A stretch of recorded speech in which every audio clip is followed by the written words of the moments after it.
హాస్య నటుడు పద్మనాభం గారి గురించి ప్రత్యేకంగా చెప్పాల్సిన అవసరం లేదు. ఆయన నటుడిగా ఎన్నో ఏళ్ల పాటు తన హాస్యాన్ని ప్రేక్షకులకు పంచి ఆ తర్వాత దర్శకుడిగా నిర్మాతగా ఇండస్ట్రీలోనే ఎవరూ చూడని హైట్స్ చూసేసి అంతే వేగంగా ఎవరూ చూడనటువంటి లోతులకు వెళ్ళిపోయారు. పద్మనాభం గారు స్టైల్ చాలా మందికి విభిన్నంగా ఉంటుంది. ఆయన తీసిన దేవతా సినిమా ఎంతో పెద్ద విజయం సాధించింది. ఆ తరువాత అలాగే పెద్ద హీరోలతో కాకుండా ఎన్నో ప్రయోగాలు చేసి ఆర్థికంగా చితికిపోయారు. చేతిలో డబ్బు ఉంటే సినిమాలు తీసే వాళ్ళు చాలా మంది ఉంటారు. కానీ ఇల్లు ఒళ్ళు తాకట్టు పెట్టుకుని కూడా సినిమాలు తీసే వాళ్ళు ఎవరుంటారు చెప్పండి?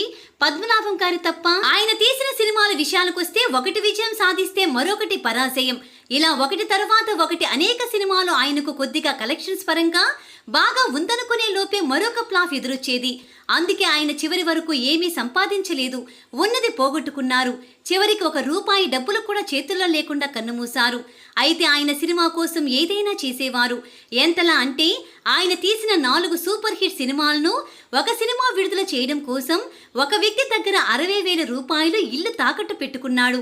6 నెలల్లో డబ్బులు కట్టి అవి విడిపించుకుంటాను, లేదంటే వాటి రైట్స్ అమ్మేసుకుని పైన వచ్చిన డబ్బులు తనకివ్వాలని చెప్పాడట.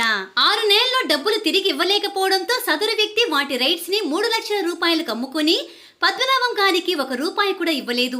కేవలం 60,000 డబ్బు కోసం 3 లక్షల రూపాయలను సదరు వ్యక్తి సంపాదించుకోగా నెగిటివ్ రైట్స్ తిరిగి ఇవ్వడానికి ఒప్పుకోలేదు. చాలా ఏళ్ల పాటు అది కోర్టులో కేసు జరిగింది. చివరికి డబ్బు ఇచ్చిన వ్యక్తి కూడా చనిపోయిన తరువాత అతని కుటుంబ సభ్యులు 1,00,000 రూపాయలు తీసుకొని వాటిని సంబంధించిన రైట్స్ పద్మనాభం గారికి ఇచ్చారు.